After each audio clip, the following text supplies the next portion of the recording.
Bonjour à tous, j'espère que vous allez bien. Je suis Flavie Poirier et aujourd'hui, Constance m'a invitée sur sa chaîne pour vous parler de l'épreuve de droit pénal du CERFPA. Je suis élève avocate, je viens tout juste de passer les oraux du CAPA, donc j'attends désormais les résultats et la prestation de serment. J'ai moi-même passé le CERFPA il y a 2 ans, spécialité pénale, j'ai fait mes masters en pénal, j'ai fait un DU en pénal et j'ai fait tout mon cursus d'élève avocat en droit pénal.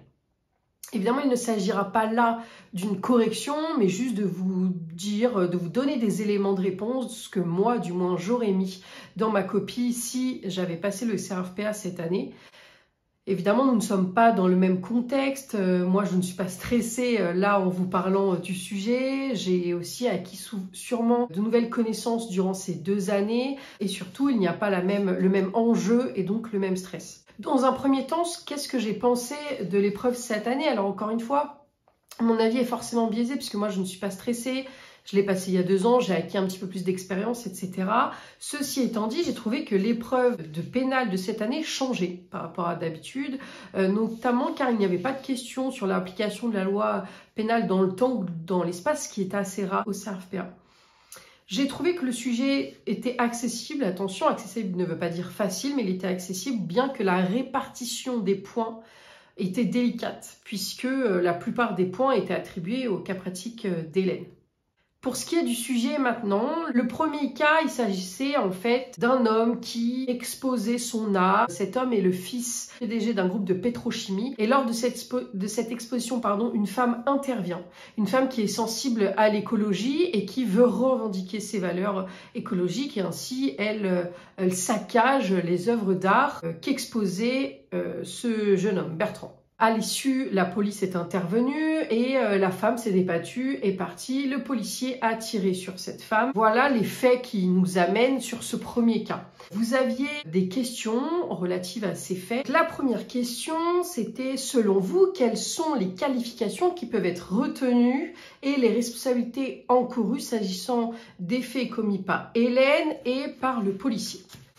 Il convenait évidemment dans un premier temps d'aborder les faits commis par Hélène, donc ce qu'elle a fait contre les tableaux de Bertrand. Il s'agissait évidemment de parler du vandalisme, le vandalisme qui est prévu par l'article 322-1 du Code pénal, qui consiste à volontairement dégrader ou détruire des biens appartenant à autrui. En l'espèce, pour l'élément légal, cela ne pose pas de souci, il y a l'article 322-1. Pour l'élément matériel, évidemment, pas de souci non plus. C'est assez clair dans le cas que les œuvres sont dégradées ou détruites. Et pour l'élément moral, cela ne pose pas grande difficulté non plus, puisque Hélène revendique l'acte qu'elle a commis.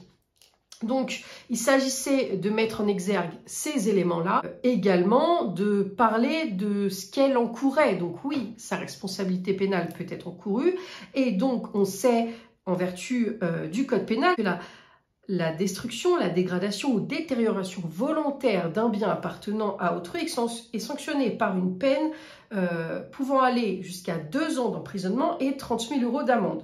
J'ai vu pas mal d'autres choses passer. Si vraiment vous aviez un doute sur la qualification à retenir, si selon vous, il était possible de retenir une autre qualification mais qui marchait entre guillemets moins bien, il convient de vraiment l'éluder assez rapidement puisqu'on sait que le problème aussi dans les épreuves du CERFPA, c'est le temps.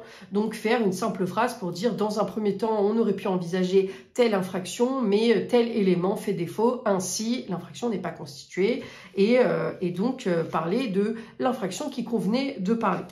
Il convenait tout de même de se poser la question de l'excuse du comportement d'Hélène. En l'espèce, la jurisprudence est assez claire à ce sujet, il n'y a pas d'état de nécessité dans le cadre du réchauffement climatique. Ainsi, Hélène encourait l'engagement de sa pleine responsabilité pénale. Ensuite, il s'agit d'évoquer le cas d'Hélène envers le policier. Donc on le sait, les forces de l'ordre sont intervenues, les hommes qui s'occupaient de la sécurité ont essayé de rendre Hélène au policier, mais durant ce transfert, Hélène s'est débattue et a pris la fuite. Donc il convient dans un premier temps de qualifier les faits dont Hélène a été l'autrice. Il s'agit évidemment de rébellion qui est exposée à l'article 433-6 du Code pénal. Et comme on l'a fait précédemment, et vous savez le faire, je n'en doute pas, exposer d'abord l'élément légal, matériel, puis moral. En l'espèce, l'élément légal ne pose pas de difficulté, l'élément matériel non plus, puisque le sujet était clair à ce propos, elle s'est débattue afin de prendre la fuite. Donc l'élément légal est retenu, l'élément moral aussi, puisqu'on ne peut pas se débattre et prendre la fuite sans avoir la volonté de le faire. Donc Hélène est bel et bien coupable de ces faits-là. Par contre, la suite est tout aussi intéressante puisqu'on sait que le policier tire sur Hélène et tire gravement sur Hélène. Je reprends le sujet qui nous expliquait que Hélène se débat et réussit à s'échapper. Alors qu'elle court dans la rue, l'un des policiers tire dans sa direction sur le haut du corps, elle s'écroule. Là, c'était déjà un petit peu plus compliqué, parce qu'elle s'écroule, mais le policier vient à sa rescousse, effectue les gestes de premier secours, ce qui permet à Hélène de rester en vie. Donc c'était légitime de se poser pas mal de questions. Il s'agit maintenant d'évoquer le comportement du policier. Le comportement du policier, je vous l'ai dit, pose pas mal de questions. Dans un premier temps, il a fait usage de son arme, et c'est assez mis en avant dans le sujet que ça appelle à bon nombre de questions. En effet, il ne cache pas son aversion contre les écologistes. C'est un très bon tireur. Son dossier, le sujet nous le dit, son dossier mentionne de bons états de service et indique d'excellentes aptitudes au tir. Il a été d'ailleurs, au moment de l'incident, en cours de formation pour tenter d'intégrer une unité spéciale de tireurs d'élite. Ça pose question puisqu'on sait que, en effet, les policiers ont le droit de faire usage de leur arme, mais c'est strictement encadré par la loi, notamment par l'article L435-1 du Code de la sécurité intérieure, qui dispose que le policier peut faire usage de son arme dans certaines situations. La légitime défense, la menace armée, l'arrêt d'une personne dangereuse, le refus d'obtempérer pour un grave danger ou pour empêcher un crime de masse ou terroriste. Et ça apparaissait dans le sujet, ce n'était pas le cas en l'espèce. Certes, Hélène s'est enfuie, s'est débattue, mais ceci étant dit, en l'espèce, il n'y avait pas de grave danger. Qu'est-ce qu'une écologiste aurait pu faire avec un pot de peinture? Bon, pas grand-chose a priori. Le policier aurait pu en plus l'arrêter d'une autre façon, la rattraper, la mettre à terre, que sais-je. L'article 122-5 du Code pénal aurait pu excuser les faits du policier par la légitime défense, mais vous le savez, en l'espèce, aucun des critères de légitime défense n'était rempli. Ensuite, le policier vient secourir Hélène et c'est grâce à son intervention qu'elle ne meurt pas. Là aussi, ça appelle à différentes questions. Le policier ne pouvait pas parler de légitime défense. Ça semble totalement impossible à retenir. Donc, vous pouviez l'évoquer, mais dans ce cas, comme je vous l'ai dit précédemment, il convenait de l'éluder assez rapidement pour ne pas perdre de temps.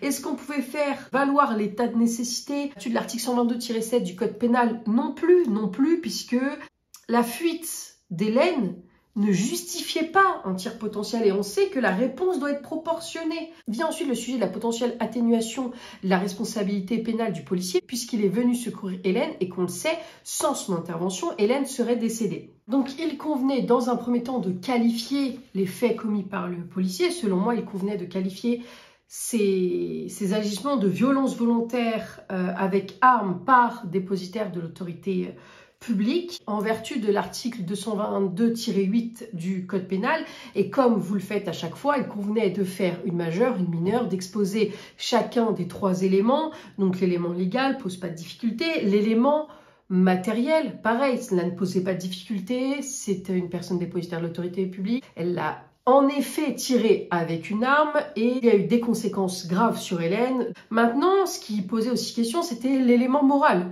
L'élément moral, et c'est pour ça que j'évoquais les causes possibles d'excuses qui, on l'a vu, ne fonctionnaient pas, mais il convient quand même de les évoquer.